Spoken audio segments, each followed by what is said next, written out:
Hello and welcome to another edition of Tech Tuesday presented by Delta Media Group, where we've been listening to the B-52s for years, and for the life of us, we still just can't quite figure out what tin roof rusted is supposed to mean. Like, I get from your context clues that it could mean some things, but it's just not really clear. Alright, so today we are going to take a look at team site functionality.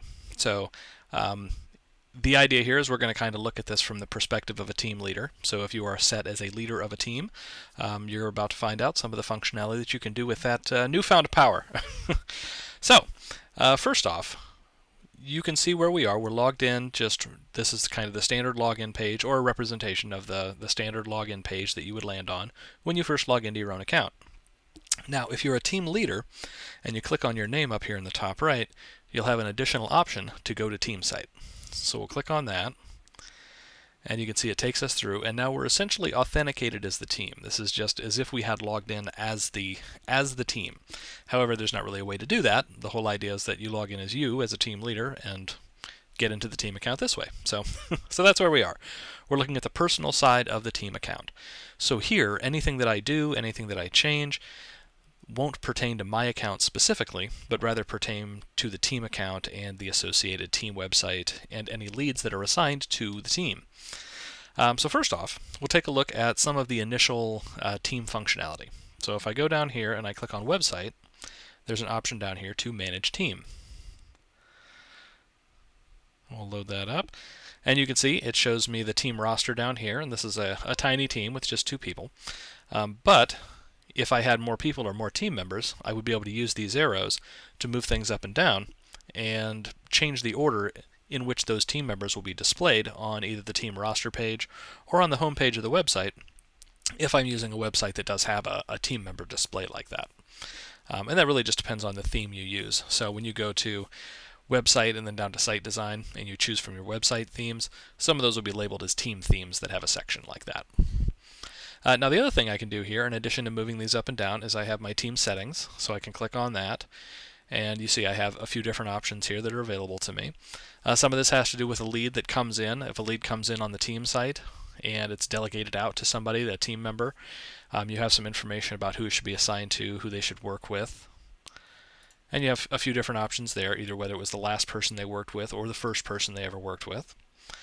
You can enable the team photo and the team name in all of the agent emails. So what that means is for all the team members, if you'd like the team photo and the team name to show up in the emails, like the marketing email sent on their behalf, turning these on turns that on.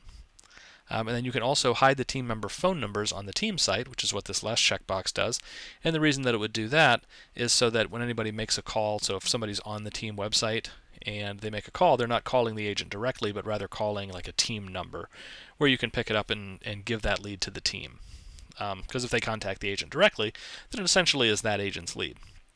And there's nothing wrong with that. It's just a matter of an option that you have, because every team likes to do things just a little bit differently. So we keep this thing very settings based, so there are a lot of things you can turn on and off. So there you have it. So there's the basics there. So now we'll close out of this. The next thing that we can take a look at here is if we go to website and down to pages, we'll see that there are a couple of custom pages that only exist within a team account. So I'm in pages, I'm going to go to new page, and we'll go over here to predefined page. There we go. And we'll go to our predefined page link. So this is where we can select from all of the kind of pre-built pages. One of the options here is team reviews. So what that does is every team member who has reviews entered into their own reviews system through their own personal login, those reviews will show up on this team reviews page that only exists on the team site. In fact, I've got one set up here, so we'll be able to take a look at that. Now also, there is a team roster page, which this will show every member of the team on its own dedicated roster page. So all I would do to turn these on is I would select from my predefined page, and just like if I were setting up a page on my own personal account, I would choose my predefined page, give it a link title. I can choose whether or not it's going to show up in the top navigation on the website. So I could say navigation menu, and we'll call it Meet Our Team. And then set the page title the same way. And then if I went down here and saved it, there would be a new page in the top navigation of my website, because I chose navigation menu, that would say Meet Our Team. And when I clicked on it, it would take me to the team roster page. Now the next thing we can do is a lead that comes in and gets assigned to the team is effectively assigned to that team account. So at that point, the idea is that the marketing and everything is meant to come out on behalf of the team. All the branding will be the team itself, like the team overall. However, in many cases, you might not want the team necessarily to work that lead, but an individual team member. However, you want the team account to maintain ownership over that lead. So that's what team delegation, or lead delegation rather, is for. So if I go up here to CRM, now we don't have any new leads, but this would work for us if we had new leads as well, just new unprocessed leads. But we'll just go down and we'll take a look at an existing lead we have. So I'm just going to scroll down. You can see we've got a test lead down here. So let's say that this customer came to the team website and they asked for information on a listing. So I'm going to go into their profile page. And then from here, let's say that I know that I want a team member to work this, but I want to be able to pull it back to the team if I want to. So I'm going to click on Delegate, and I'm going to choose the team member I want to delegate this lead to. And I'll leave this unchecked so that it sends them a notification. And then I'll just click on Update, and that would delegate it. Now alternatively, I could click on Broadcast here, and it would actually broadcast the lead out to all the team members. But in this case, I picked a specific one, so we're going to give it to that one. So we'll click on Update. There we go, this page refreshes, and now you can see that this lead's still in here. It's still accessible from the team account. It says up here that it's delegated and who it's been delegated to, so it makes it real easy for you to notice that when you actually go to the profile pages here. And you can see the assigned agent is now listed as the team member that I delegated the lead to. Now if I want to pull this lead back, I can go over here and I can click on Reclaim Lead. So let's say that person I delegated it to, let's say they left the team and I want to take the lead back from them so that I can give it to somebody else on the team, or maybe they don't have the capacity to work that lead the way I wanted them to, so I want to give it to someone else. I can reclaim it and then delegate it to someone else. So I can click on Reclaim, and then it automatically sets or has the customer laid out up here.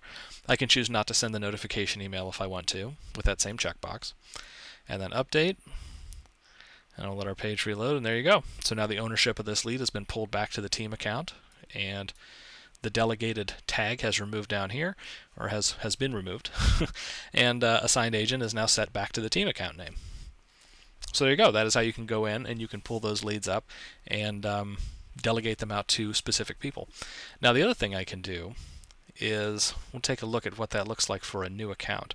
So if I go to the profile page for my team account here, and we're going to preview the team website. There we are. The best team, the best of the best. And now we'll just pick a listing here. And I'll go ahead and request some information.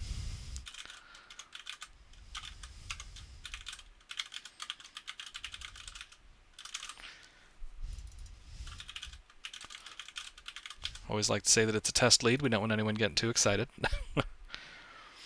There we go. So now if I go back into the DeltaNet and we go to our CRM, there we go, you can see that we have a new lead here. And now straight from here I can actually delegate that lead, or I can go over here to process it, and from the processing page I can go in and delegate it from here as well. And delegate, and you can see that it opens up that same modal, and then from here I can just choose who I want to delegate it to and delegate it immediately, or I can click on Broadcast and broadcast that out to all the team members. So that way they pick it up and they actually work the lead, and then I can still, it still belongs to the team, so I can still pull it back into the team if I need to. Now lastly, in order to get back into my own account, because I did authenticate, I'm all in the team account here, I can go up and click on my name up in the top right, well not really my name, the team name in this case, and then go back down here, switch to your profile, and that takes me back into my own personal site and back into my own profile. So there you go. There's some of the basics of being able to set up and configure a team account, and things that you can do that are specific to teams. As always, if you have any questions, comments, concerns, feel free to send an email into support@deltagroup.com or give us a call. Thanks a lot.